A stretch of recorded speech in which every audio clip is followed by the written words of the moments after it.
Olá, pessoal! Estamos aqui para mais uma aula do nosso curso de Estatística Ambiental. Nós vamos falar hoje sobre teste de hipótese e significância estatística. Meu nome é Ruth Berger e eu sou a professora formadora de vocês. Lembrando que vocês devem estudar o material para tirar um maior proveito e tentar se organizar para poder fazer as suas avaliações. Bem, o objetivo de hoje é conhecer como aplicar a probabilidade de distribuição amostral para realizar testes e hipóteses. Como é que isso funciona, né? Nós temos, em todas as nossas atividades de pesquisa ou estudos, a gente tem que estabelecer objetivos e metas por meio de afirmações sobre o que a gente deseja verificar. Ou seja, a gente quer estudar algo, existe uma pergunta, ou uma dúvida, ou um problema sobre o qual nós temos que estabelecer hipóteses para que a gente possa realmente fazer as análises estatísticas. Aquela que é a hipótese que nós chamamos de igualdade ou de nulidade, que nós chamamos de H0, e a hipótese alternativa, que é a hipótese H1. A hipótese H0 admite que não existe diferença, ou seja, existe uma igualdade estatística entre a população que a gente está estudando, ou o que a gente tem interesse de estudar. E a H1 admite que existe uma diferença significativa. Quando falamos em significativa, é estatisticamente significativa. Certo? Bem, essas hipóteses nos permitem dois tipos de possibilidades para cada decisão, certo? Elas são mutuamente exclusivas, ou seja, rejeitar uma das hipóteses implica em aceitar automaticamente a outra, certo? A gente tem que estabelecer essas hipóteses, lembra que elas são estabelecidas em cima de um problema ou de uma pergunta, né? Para que essa hipótese seja testável, a H0, de uma maneira quantitativa, ela deve ser estabelecida da forma mais simples e objetiva possível. Então, nós temos um exemplo aqui para tentar fazer vocês entenderem um pouquinho melhor como é que isso funciona. Aqui nós vamos ter um problema, certo? O conhecimento popular costuma dizer que o desmatamento provoca seca. Entretanto, estudos indicam que, numa bacia hidrográfica, o corte de florestas costuma aumentar a quantidade de água nos rios, desde que esse impacto sobre o solo seja pequeno. Então, nós temos, por um lado, conhecimento popular e, por outro lado, estudos que nos indicam um determinado resultado. Ora, eu tenho a dúvida, eu gostaria de saber se o conhecimento popular pode ser confrontado com aquele conhecimento adquirido em estudos. Então, para a gente resolver esse problema, estabelecer uma hipótese de pesquisa, a primeira hipótese, lembra que é a hipótese da nulidade ou da igualdade, ou seja, eu vou fazer uma afirmação de que a quantidade de água no rio antes e depois do desmatamento ou corte de florestas, que é a mesma coisa, não se altera, ou seja, aquela quantidade de água antes e depois de cortar a floresta não acontece.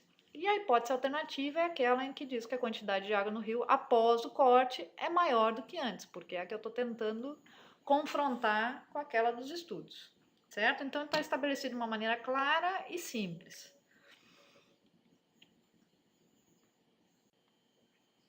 Como é que a gente vai tratar isso quantitativamente? Nós vamos ter que fazer alguns testes estatísticos que nós estamos trabalhando um pouquinho até chegar a este ponto. Né? Um deles está associado à distribuição normal e a gente faz os testes que nós chamamos teste bicaudal ou bilateral, unilateral direito e unilateral esquerdo. Quando que se usa um ou quando que se usa outro? Né? O teste bicaudal ou bilateral é aquele em quando nós estabelecemos uma hipótese alternativa, estabelecendo uma diferença entre comportamentos da população. Então, eu posso ter comportamento para menor e para maior. Essa zona aqui que está marcada para esquerda e para a direita é a zona de rejeição. Nós vamos procurar um valor crítico que está naquela tabela Z, lembram que nós vimos na aula passada, para ver se nós rejeitamos ou não a hipótese H0.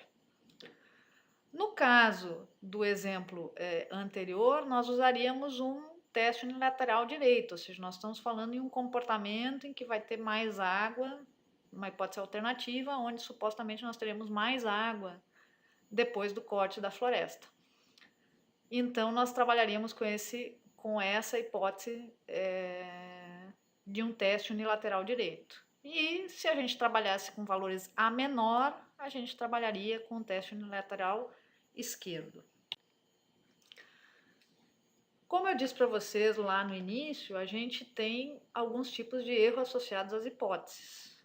Nem sempre o fato da gente rejeitar ou não rejeitar uma hipótese implica que nós estamos completamente certos. Existe uma probabilidade de erro associada a isso. Então, a gente pode cometer dois tipos de erro, o erro de tipo 1 e o erro de tipo 2. Aonde a gente pode rejeitar uma H0, ou seja, rejeitou H0, que significa que aceitou H1, só que na verdade H0 era verdadeira, certo? Então nós estamos cometendo um erro de tipo 1. Ou a gente pode cometer um erro de não rejeitar uma H0 e na verdade a H1 era verdadeira. Parece um pouco complicado, mas não é. A gente já vai fazer um exemplo aqui para vocês entenderem melhor. Certo? Mas antes disso, vamos falar que os erros acontecem, não há maneira de se eliminá-los completamente, e muitas vezes eles estão associados a interpretações incorretas de resultados, ou coleta de dados equivocada, ou erros de cálculo. Então, a gente tem uma maneira de aumentar, de diminuir os erros através do aumento do tamanho da amostra. Tá? Essa é uma das principais maneiras de se diminuir os erros. Um exemplo que é bem interessante para vocês entenderem erro de tipo 1 e tipo 2 é esse aqui. Hoje à noite você vai a uma festa. A previsão do tempo diz que tem 80% de probabilidade de chuva. É alta, né, a probabilidade. A pergunta é, qual é o problema, né? Leva o guarda-chuva ou não? Então, a hipótese H0 é aquela que está mais próxima da verdade, ou seja, há uma grande chance de que vai chover hoje à noite, né? E uma pequena chance, na hipótese alternativa, de que não vai chover à noite. Se a gente cometer um erro de tipo 1, ou seja, nós vamos rejeitar H0, só que H0 é verdadeira. Então, eu vou aceitar que não vai chover hoje à noite e não vou levar guarda-chuva. Resultado, consequências desse resultado. Choveu e você se molha, né? Se eu, por um acaso, cometer um erro de tipo 2, você não rejeita H0 e aceita que vai chover hoje à noite, o que acontece se a gente estiver errando nesse nosso resultado?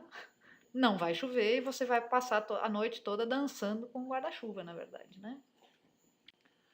Bem, uma consideração muito importante é que normalmente rejeitar H0 significa mudar um procedimento em favor de um procedimento novo. Lembrem que é a hipótese da igualdade, certo? Então a gente sempre tem que tentar evitar o erro de tipo 1, certo? Ou seja, rejeitar H0 quando na verdade ela é verdadeira. Isso é um ímpeto que muitos pesquisadores têm, porque a gente sempre quer descobrir algo fantástico, né? Então, a própria estatística se protege da gente cometer esse erro de tipo 1. Tá? Na estatística, a gente usa essa terminologia, onde alfa é a probabilidade de cometer o erro de tipo 1, que ela normalmente é mais baixa, e beta de cometer o erro de tipo 2. A gente se preocupa muito com essa probabilidade alfa, certo?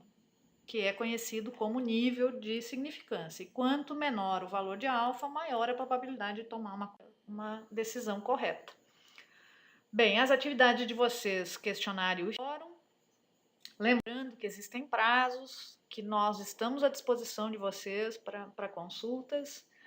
E a gente deseja que vocês tenham uma excelente aprendizagem, que ao término desse assunto vocês tentem formular uma pergunta para responder algum problema e estabelecer as suas hipóteses. E aproveitem para dar uma olhadinha lá no nosso fórum e no nosso questionário. Um abraço, bons estudos, até logo!